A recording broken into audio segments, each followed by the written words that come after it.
Hello and welcome. I am Bettina von Stamm and looking forward to sharing thoughts from my chapter, Designing Leadership for Innovation, from the book Exceptional Leadership by Design. And I'd like to start with a story. Mary sighed deeply. Normally, her early morning workout did wonders to relieve her stress. Not so today. It wasn't getting the two teenagers off to school or the daily household morning routine that left her stressed. A single mom of two and an outstanding CEO of her current company, Quantum Corp, there was something much more troubling. Her MBA from the Ivy League University had prepared her for many challenges, and she was grateful for the way in which that solid education had propelled her forward in the tech industry. But somehow it no longer seemed enough. The VUCA context of the 21st century had disrupted the normal patterns of business, and she felt that the greatest need Quantum Corp had was to innovate, to create new solutions for a market that was both saturated and constantly changing. She had been so hopeful when elevating innovation to become one of the company's values earlier that year. After another successful round of cost-cutting and improving efficiencies that had resulted in a few reshuffles of her board, rewarding those who had successfully led these initiatives.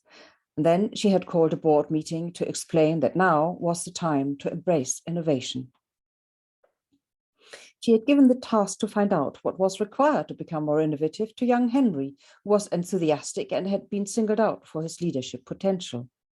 Shortly after his appointment, they had also issued a call for ideas to everyone in the organization, and employees had reacted enthusiastically.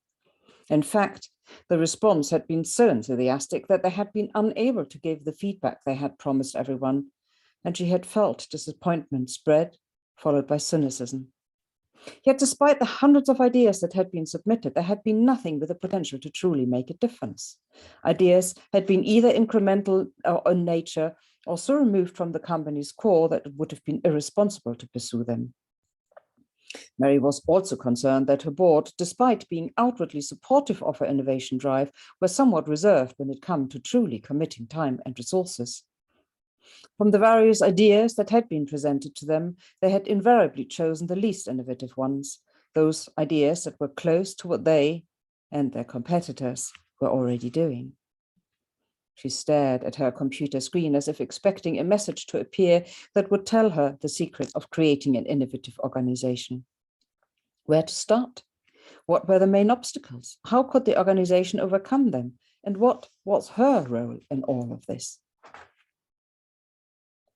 These problems that Mary is facing are not unique. Many organizations that want to set out on a journey to become more innovative face a similar situation. But why actually is it that so many more companies want to become innovative? What is the urgency right now? And I'd like to share, I believe it's the conditions of the 21st century, and I'd like to share what I consider to be the core drivers of these conditions. The first is the rate of change. The rate of change we're experiencing today is greater than we have ever experienced before. More things are changing, more new things are being introduced, and the world seems to be in constant flux. And one of the key elements in facilitating this increased rate of change is the connectivity, the almost unlimited connectivity facilitated by the internet. Whereas in the past, it might have taken ages to assemble knowledge and find information, now it is at a click of a couple of keystrokes. Then there's also convergence, as I like to call it. Convergence for me stands also, you could name it, the disappearance of boundaries, the disappearance of boxes. A while ago, we had separate industries where there was a clear definition of what one industry did and what another industry did, and there was hardly any overlap. But think about today. Think about the merger of all financial industries, insurance, banking, and you can even get these products in the supermarket. That would not have been possible some time ago. And think about your smartphone and make a list of all the services and products that are provided by your smartphone. And I bet you it is a very long list. And all of these were previously separate industries. And think about your personal and professional lives. Have they not merged? Are they not more interwoven than they have ever been before? Not least pushed forward by the corona crisis. And as a consequence of all these things and possibilities, we as consumers have also changed. We have become much more demanding. We don't only want things delivered to us or given to us. We want to influence, we want to choose, we want to have a word in how these things are being designed and delivered. And then finally, the biggest challenge of all are the challenges to humanity that we are facing in this century. Never before has humanity has the potential to destroy not only ourselves, but much of the planet with it. And all these 5 elements need all the perfect storm of complexity. And why does complexity matter? Well, complexity, in order to succeed in complexity, you have to operate rather differently than if you want to succeed in a complicated or linear context. And I think that is one of the huge challenges, because it requires also a different kind of leadership. But let's take a stock of what the key aspects of my argument are. In the 21st century, in order to cope with the complex, constantly changing environment in which we operate, innovation has become not a nicety, but a necessity. Challenge is that the corporate culture of a lot of organizations is not entirely supportive of innovation. And if we are thinking about who the key driver for culture in organizations is, that lies firmly with leadership. We look to our leaders to understand which kind of things are accepted and not accepted in the organization that we work for. And again, looking at the leadership style or the way we think about leadership today, we find that this is not very supportive, either in a complex context or for innovation. So what kind of leadership might we require? First of all, I think it is important to differentiate between leading for and leading of innovation. Let's start with leading of innovation. These are the people who are leading innovative projects. They're enthusiastic about change and new things. They're generally great communicators. They don't mind ambiguity or uncertainty. On the contrary, they probably thrive in it. These are the ones that successfully deliver innovative projects. And then we have others in the organization who are the decision makers, to whom we go with our ideas. And these is what I would call leaders for innovation. And one of the big challenges is, as we heard in Mary's story, a lot of organizations had cost efficiency and efficiency drives all the time, which means that the people who are really successful at that are being rewarded by being promoted into decision-making or leading positions. However, if you think about the mindset that makes you succeed with cost drives and efficiency improvements, it is a very detailed focused mindset, a mindset that does not like ambiguity or uncertainty. So when I go with my crazy idea to one of those decision makers, I should not be surprised if they are not comfortable saying, yes, please go ahead. They will know that the organization requires innovation, and they will be personally feeling very uncomfortable with it. So they might not say no outright, but they might say, we need more data, or it's not the right time, or whatever the excuse might be. And so we cannot expect and should not want these people to change, because they play a hugely important role in the organization and have an extremely valuable contribution to make. However, what I would wish for is that these people are aware of their own preferences, of their own mindset that is uncomfortable with innovation. And so if I go to with my idea to them, I would wish them to say, well, you know me, I don't like this kind of stuff, far too uncertain, far too risky, not my cup of tea. But let's go to Emma. She really likes that kind of stuff. And she is great at understanding what the future might bring, or not understanding, but she's good at anticipating it. And so if the 3 of us sit down together, then we probably will be in a much better position to make a decision that's in the best interest for the entire organization and not too influenced by our own personal biases. So But what kind of leadership is generally required in the 21st century? What kind of leadership is required to succeed with innovation? And I have come up with this acronym, artistic.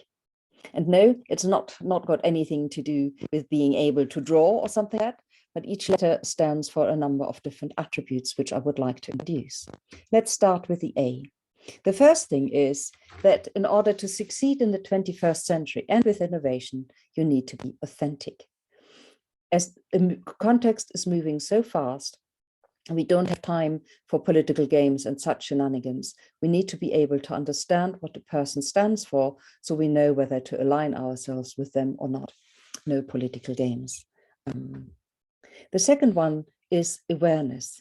To be self-aware, to understand oneself, to understand one's own preferences, contributions, skill sets, makes it much easier to work with others. And we need to be appreciative of the differences of someone who is different, who's got a different viewpoint. Oops, wrong direction. Isn't that wonderful? If we look at the R, it is about being reflective, about contemplating things, not shooting from the hip. It is about being respectful of those who are different, respectful of what is in place. Because when we innovate, we change what is. And so we are changing, or we're probably expecting the people who have put what currently is in place, we're expecting them to change. And so they might be hurt or offended, and we need to be respectful when we approach changing things. If we look at the T, it is about being trusting. In a complex environment, as a leader, I can't make all the decisions. I need to educate and inform my people and then trust them to be able to get on with it. And I need to be tolerant when they are choosing a different approach from the one I would have chosen. Because what matters in the end is the result, not the path that gets us there. And I need to inspire. I cannot tell people to be innovative, to innovate. I have to inspire them to do so. And the best way to do that is to create a vision that everyone wants to be part of and that everyone wants to achieve. And I need to be sincere, because if I fake it, people will notice. We have got very good senses. We know, some part of us knows what to trust and what not to trust. Whether we choose to listen to it or not is, of course, another question. And so this is another important point. We need to know when the time is right. Too early is not good. Too late, of course, is not either. So it is really sensing the appropriateness of time is very important. And we need to be transparent. Unless there is great clarity about what is happening and why it is happening and where it is happening, we are confusing people. That leads to hesitation, that leads to infighting, that leads to politics. So we need to be transparent and upfront. And we need to be very imaginative. You can't plan for the future anymore. You need to imagine it. You need to imagine different futures, and then you need to work towards it. But you can't plan anymore. Things, well, you can plan, but don't expect the plans to come to fruition the same way that you thought they might. So we need to be that, and we need to be able to rely on our intuition more, which I think is quite challenging for a lot of us, because intuition, I always feel, is taught out of us from a very early age. From a very early age, we are asked to justify, to explain.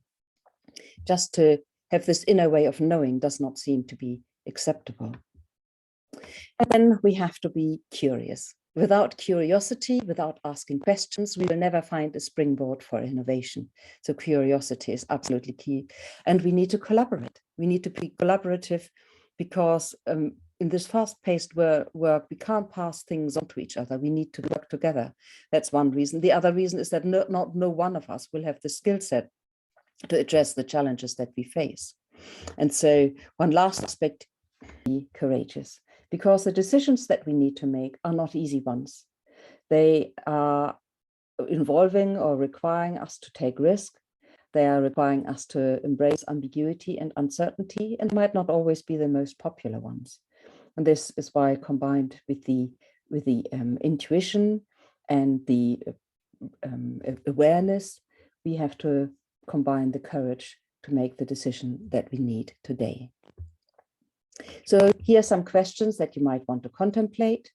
The organizations that you know, what kind of leadership style is dominant there? And which of these leadership behaviors that you observe are supportive of innovation and which get in the way?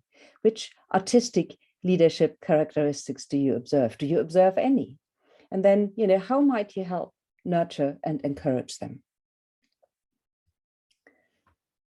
So let me close again with Mary, with her story. Mary sighed deeply again, this time rather more content. Artistic leadership. At least now she had a starting point and lots of clues that would help on the journey of turning Quantum Corp into a truly innovative organization. She also realized that with collaboration and diversity, key cornerstones of design thinking also, she would not have to do any of it on her own. Her mind was whirling with ideas for training, how to engage everyone in the organization, new collaboration partners, and even ideas for a new, flatter organizational structure. A smile spread across her face. She realized that, embracing artistic leadership, she could melt away key obstacles and build the organization she had been longing for, free of big egos and the illusion of control. These illusion of control and egos were artifacts of a bygone century, guided by man's belief in being the master of creation and a belief in the linearity of the world. Time to embrace the complexities of the 21st century and have some fun. Indeed, I wish that you have lots of fun exploring this topic and hope this little insight was helpful.